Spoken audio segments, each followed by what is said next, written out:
Hi, this is Dr. Gregory Sadler. I'm a professor of philosophy and the president and founder of an educational consulting company called Reason.io, where we put philosophy into practice.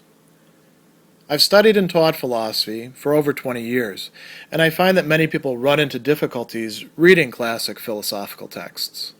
Sometimes it's the way things are said or how the text is structured. But the concepts themselves are not always that complicated, and that's where I come in. To help students and lifelong learners, I've been producing longer lecture videos and posting them to YouTube. Many viewers say they find them useful. What you're currently watching is part of a new series of shorter videos, each of them focused on one core concept from an important philosophical text. I hope you find it useful as well. In chapters 7 and 10 of his treatise on truth, the De Veritate, Anselm of Canterbury is going to now redirect us back to thinking about the highest truth, that is God, and also thinking about the totality of beings, you could say, the essentia or existentia of everything else besides God that has being, that is. And there's a lot of, you could say, rather deep metaphysics going on here, being in some respects kind of offhandedly discussed. And so that's something that we want to work our way through. And in the very beginning of chapter 7, he says, "Consider whether apart from the highest truth, truth might be understood to be in anything besides what we have already looked into." And his student says, "What could that be?" And he says, "Do you think that anything could be at any time or in any place that was not in this highest truth?" The highest truth, of course, is God, and that did not receive what it is insofar as it is, or that it could be something else than what it now is. And the student says, well, that's unthinkable. So what is he talking about there? He's saying everything that is, everything that has being, is in a certain way in the highest truth. It doesn't just merely participate in truth, it's in truth itself. And he says that it receives, accipiret, it receives its being, it receives what it is, quod est. Insofar, in quantum, is the Latin for that it is. So whatever degree of being things have, they have ultimately from being in the supreme truth, being in God. And he goes on and he's going to say that this leads us to being able to make some declarations. He says that something truly is, insofar as it is what it is there in the supreme truth, right? In quantum ibi est. Ibi is there. So it's not just insofar as it has being, it has its greatest being, and this is kind of a trippy idea, within the supreme truth, not actually even within itself. And this is an idea that he unpacked in the Monologion, which is being referenced earlier. So, what does this give us? This gives us sort of a metaphysics where we have things that exist, like you and me, or chalkboards, or shoes, or pick whatever you like. And then there's God, the supreme truth, and things are in that. But notice that this chapter title is about the essentia, the being or essence of things, rerum, right? So there is truth then, Anselm says, in the essence or being of all things, omnia quae sunt essentia. Now, it should be omnia quae sunt except for God, right? The essence or the being, because essence doesn't mean here in Anselm what it typically means in other thinkers, like what it is of the thing or how we define it, leaving aside accidental properties. The essence, the essentia, is what that being is, period.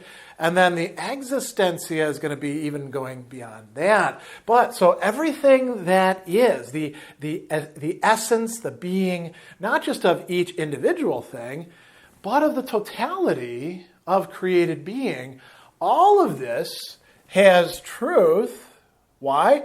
Because each of the things are what they are, sunt in Latin, what they are in the supreme truth. Now, we might be tempted here to say, well, that makes it sound like God is actually, as the supreme truth, also the essence of things. And Anselm doesn't want to endorse that because there is this essence of created being, you could say.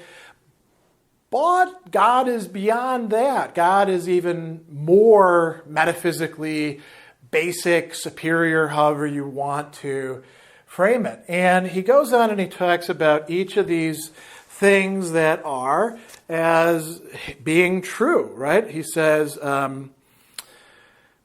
if anything ought to be otherwise than it is in the highest truth. And he says, therefore, if all things are what they are without doubt what they ought to be.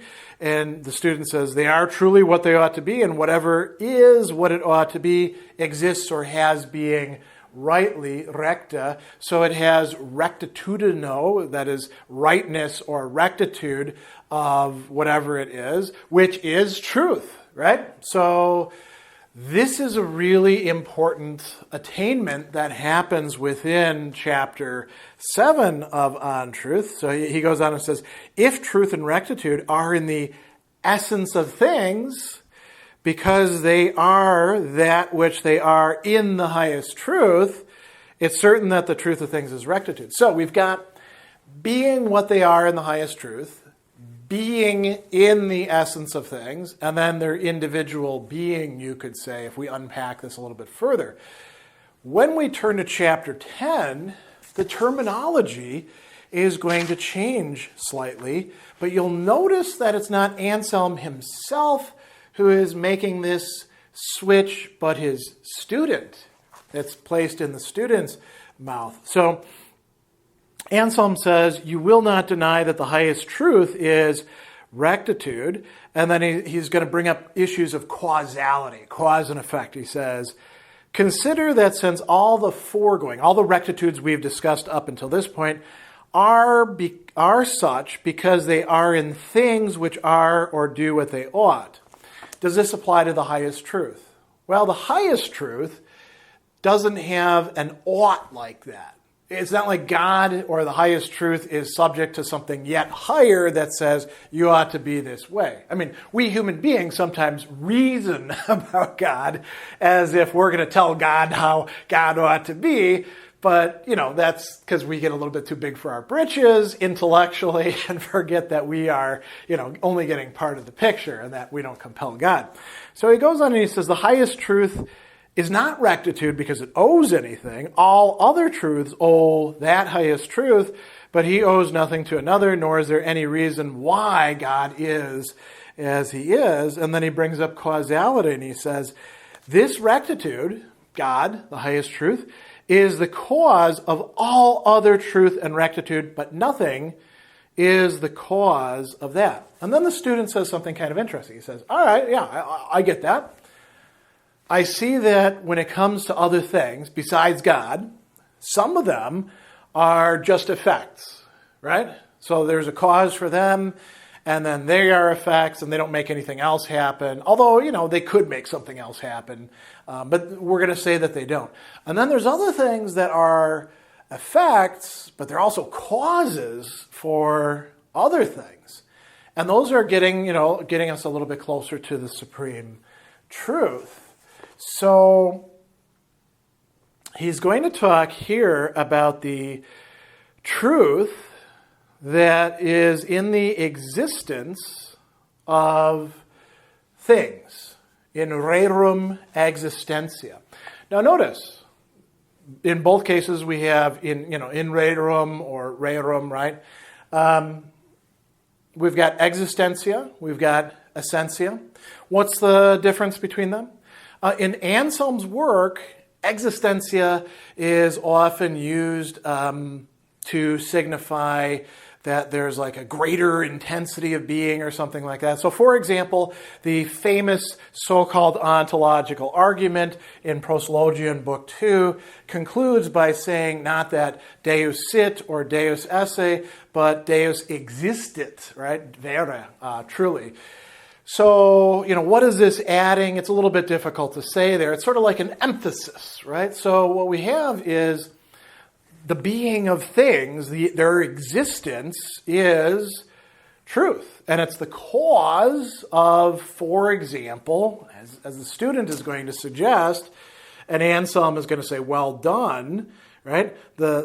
He says, the truth that's in the things that exist, or the existence of things, is the effect of the highest truth. But it's also the cause of the truth which is in knowledge, and of that which is in the statement, but these two truths are not the cause of any other truth themselves. So our capacity to be able to speak the world or think the world or ourselves is the effect of the existence of the totality of beings, and that itself is the effect of the highest truth. So, highest truth, existence, or essence or being of things, language, thought, maybe will, action, all these other things that we talk about, signification. There's sort of a hierarchy here going on. And so what we ought to be doing, if we want to fully understand what's going on here in the On Truth, and also, Anselm is saying, in the Monologion, we want to direct our gaze no longer, not away from all these other kinds of truth, but towards the highest truth that helps us to understand where all these other truths are originating from and how they are structured, where they are getting their rectitude or rightness from as the cause to their being as effects.